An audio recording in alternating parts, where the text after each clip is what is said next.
నమస్కారం గంపా నాగేశ్వర్ గారు. నమస్తే నారాజు గారు. భారతదేశంలో రియల్ ఎస్టేట్ ప్రాపర్టీస్ కనుక మనం మాట్లాడుకోవాలి అని అనుకుంటే ఎనీ టైప్స్లో ఉంటాయండి అవి. ఇవాళ చాలామంది వీడియోస్ చూసిన తర్వాత కూడా రియల్ ఎస్టేట్ రంగంలో రాణించాలనుకుంటున్నాము, క్లాసెస్ జాయిన్ అయ్యి మంచి నాలెడ్జ్ తెలుసుకున్నాము, 10 మందితో మాట్లాడుతున్నాము, బయటికి వెళ్తున్నాము, స్వతహాగా మా కాళ్ళపై మేము నిలబడేటువంటి అవకాశాన్ని కల్పించినందుకు థ్యాంక్ యూ అని చెప్పేసి చెప్తున్నారు చాలా మంది. సో అందులో కొంతమంది కొన్ని డౌట్స్ పెట్టడం, అందులో భాగంగానే నేను మిమ్మల్ని అడుగుతున్నాను. భారతదేశంలో ఎన్ని రకాల టైప్స్ ఉన్నాయి అంటే రియల్ ఎస్టేట్ ప్రకారం? టైప్స్ మాట్లాడుకునే ముందు నా భారతదేశం గురించి మాట్లాడుకుంటే ప్రతి దేశము భారతదేశాన్ని ఆక్రమించుకోవాలని వచ్చింది. ప్రతి దేశం కూడా అండి, అక్కడ నుంచి వచ్చినా ఇక్కడ నుంచి వచ్చినా ఎవరైనా సరే భారతదేశం మీద యుద్ధాలు చేసి ఆక్రమించుకున్నా అంటే అంత అద్భుతమైన ల్యాండ్ భారతదేశం, అంత అద్భుతమైన బంగారు గని భారతదేశం. ప్రతి ఒక్కరికి అక్కడ పోర్చుగీస్ వానికి, ఇక్కడ బ్రిటిష్ వానికి, ప్రతి ఒక్కరికి మన దేశమే కావాలి. అంటే మన డిమాండ్ కాదు, బయట దేశాలు కూడా మన డిమాండ్ అని తెలుసుకోండి. తర్వాత మనం యుద్ధం చేసి మన స్వతంత్ర పోరాటంతో గెలిచి మనం సాధించుకున్నాం. కానీ భారతదేశంలో ఉన్న ల్యాండ్ వాల్యూ ఈజ్ అద్భుతమైన వాల్యూ. ఇది బంగారు నేల, అద్భుతమైన నేల, గనుల నేల, ఎంత పవిత్రమైన నేల అంటే ఇక్కడ గాలి పీలిస్తే చాలు పాపాలని పోతాయి నేల. సో ఈ నేల ప్రతి ఒక్కరికి కావాల్సింది. మరి ఎవరికో కావాల్సినప్పుడు మనకెందుకు అక్కర్లేదు, ఇక్కడ ఉన్న వాళ్ళకి మనకెందుకు అక్కర్లేదు? అది ఆలోచించుకుంటే మిత్రులారా, భూమిని నమ్ముకున్నవాడు ఇంతవరకు ఎవరు చెడిపోలేదు. ఓకే, మన భారతదేశంలో ఎలా ఉందంటే ఒక్కసారి ఢిల్లీ వెళ్ళి చూసిరండి. ఓల్డ్ ఢిల్లీ, న్యూ ఢిల్లీ, గోర్గాం ఏమైందండి, 100 కిలోమీటర్లు వెళ్ళిపోయింది, ఆల్మోస్ట్ 100 దాటిపోయింది. ఒక రాష్ట్రమే చేశారు ఢిల్లీని. వై? బికాస్ అంత పాపులేషన్ పెరిగిపోయింది, ఇక్కడికి కూడా వెళ్ళిపోయింది.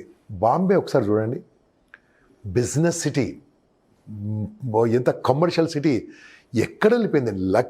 బ్యాడ్ లక్కీగా ఏంటంటే అక్కడ సముద్రం ఉండి ఇక్కడ కొండలు ఉండడం వల్ల ఇలా వెళ్ళిపోయింది. అక్కడ చూడండి ఎంత పాపులేషన్ ఉంటుంది, ఎన్ని కోట్ల మంది ఉంటారు. అక్కడ ఉండగలరా? ఇంకా పుణె వరకు వచ్చేసారు. ఓకే, ఇక మనం చెన్నై చూసుకుందామండి, ఎంత ఫాస్ట్ డెవలప్మెంట్ అయింది చెన్నై. ఒకప్పుడు మనం అందరం కూడా చెన్నై వాసులు అనే వాళ్ళం, మద్రాస్ ఐకాన వాళ్ళు. ఓకే, మన తెలుగు వాళ్ళం కూడా. సో చెన్నై ఎంతవరకు ఆల్మోస్ట్ సులూరుపేట వరకు వచ్చేసింది, ఆంధ్రప్రదేశ్ బార్డర్ వరకు వచ్చేసింది. ఏమైంది? మనం ఒకసారి కల్కట్టా చూసుకుందాం. I'm talking about 4 cities. Calcutta ఎంత పెద్ద సిటీ అండి. ఎందుకు ఇలా జరుగుతుందంటే ఊర్లో నుంచి అందరు కూడా సిటీకి వెళ్తున్నారు, గ్రామాల నుంచి నగరాలకు వెళ్తున్నారు. గ్రామాల నుంచి నగరాలకు వెళ్ళినప్పుడు నగరాల్లో వాల్యూ పెరుగుతుంది. అదే రకంగా గ్రామాలు పెరుగుతున్నాయి, డిస్ట్రిక్ట్ హెడ్ క్వార్టర్ కూడా పెరుగుతున్నాయి. అంటే ఎక్కడైతే జనాభా పెరుగుతుందో, ఎక్కడైతే ఆదాయ వనరులు పెరుగుతున్నాయో అక్కడ రియల్ ఎస్టేట్ వ్యాపారం పెరుగుతుంది, డబ్బు విలువ అద్భుతంగా ఉంటుంది. కాబట్టి నేనేమంటే భారతదేశంలో మీరు ఎక్కడ పెట్టినా ఏం కాదండి, కానీ ఎక్కడ పెట్టాలో ఆలోచించుకోండి. కొద్దిగా ఫాస్ట్ గ్రోయింగ్ ఉంటుందండి, కొద్దిగా స్లో గ్రోయింగ్ ఉంటుందండి. కొన్ని ఏమో అగ్రికల్చర్ ఒపీనియన్లు తీసుకోవాలి, కొన్ని కమర్షియల్ యాంగిల్ తీసుకోవాలి. కానీ ఎక్కడ పెట్టినా డబ్బు పెరుగుతుందండి, దీని యొక్క విలువ పెరుగుతుంది. దానికోసము నేను విజయనగరం సంగతి చెప్తానండి. విజయనగరము మీకు చాలామంది తెలుసు అనుకుంటాను. అక్కడ ఏముండనండి, విజయనగరం ఒక జిల్లా హెడ్ క్వార్టర్. ఓకే, ఇప్పుడు అక్కడ 2-3 జిల్లాలు అయిపోయినాయి. అక్కడ పార్తీపురము, ఇక్కడ అన్ని జిల్లాలు పోయినాయి. అక్కడ చూడండి, ఇప్పుడు ఎప్పుడైతే ఎయిర్పోర్ట్ వస్తుందని తెలవగానే విజయనగరం ల్యాండ్స్ పెరిగిపోయాయి. అక్కడ శ్రీకాకుళం పెరిగిపోయాయి. మనం వెనుకబడ్డ జిల్లాలంటే ఇక్కడ ఆదిలాబాదు, అప్పుడు ఉమ్మడి ఆంధ్రప్రదేశ్లో, అక్కడ శ్రీకాకుళం అనేవాళ్ళం. 2 ప్లేసెస్ కూడా పెరిగిపోయాయి.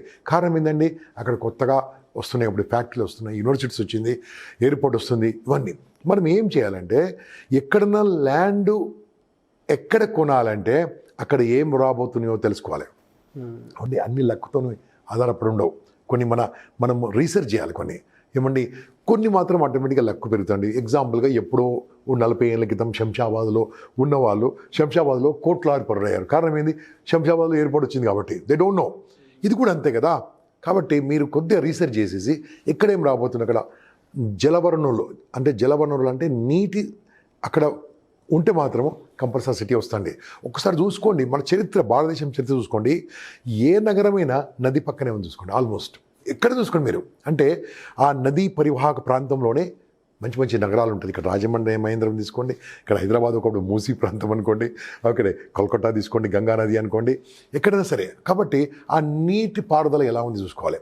చూసుకున్న తర్వాత అక్కడ ఏమి ఇండస్ట్రీస్ వస్తున్నాయి, ఎటువంటి విషయాలు వస్తున్నాయి, గవర్నమెంట్ ఏమి అనౌన్స్ చేయబోతుంది, ఎలా వస్తుంది, మీరు అబ్జర్వ్ చేసింది, మీరు రీసెర్చ్ చేయండి. మీరు అమ్మడం ఏదో అమ్మొచ్చండి, కాదు, రీసెర్చ్ చేయండి. రీసెర్చ్ చేసినప్పుడు తెలుసా, you are a professional real estate consultant. అందరూ రియల్ ఎస్టేట్లో ఉన్నది అమ్ముతూ ఉంటారు. మీరేం చేస్తారు తెలుసా, రీసెర్చ్ చేసి 10 ఏళ్ళ తర్వాత, 10 ఏళ్ళ తర్వాత, 5 ఏళ్ళ తర్వాత, 9 ఏళ్ళ తర్వాత అక్కడ ఎలా ఉండబోతుందో ముందు చూపుతోని ఆలోచించుకొని చేస్తే అది అద్భుతంగా ఉండదు.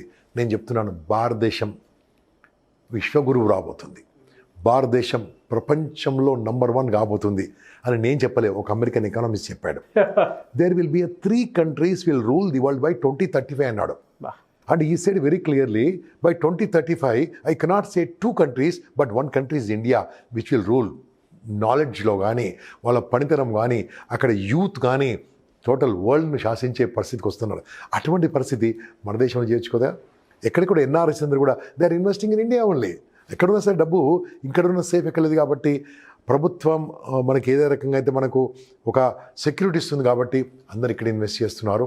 సో మిత్రులారా, మీరు ఎక్కడున్నా సరే 1 ఎకరం 2 ఎకరాలు కొనండి. రైతులకు అక్కడ ఒక ఆదాయం చూపించే విధంగా చేయండి. మీరు కూడా పంటలు పండించండి, పాలిఫార్మింగ్ చేయండి. చూశారు కదా కొన్ని సినిమాలు అగ్రికల్చర్లో ఎలా చేశారో, మీరు కూడా అలా మంచి పేరు తెచ్చుకొని బాగా సంపాదించుకొని బాగా చేసి, ఏమండి మనము సంపద అంటే ఏం తెలుసా, భూమిని వాడి సంపద పరుడు ఫ్యూచర్లో. కాబట్టి అటువంటి భూమిని అక్వైర్ చేసుకోవడం మొదలుపెట్టండి. ఎలా సార్, అంటే ఎటువంటి ప్రాపర్టీస్ని అక్వైర్ చేసుకోవాలంటారు? నేను ఫస్ట్ ఏమంటే తెలుసా, ఉండడానికి ఏంది, ఫస్ట్ ఫ్లాట్, తర్వాత ప్లాటు, తర్వాత విల్లా.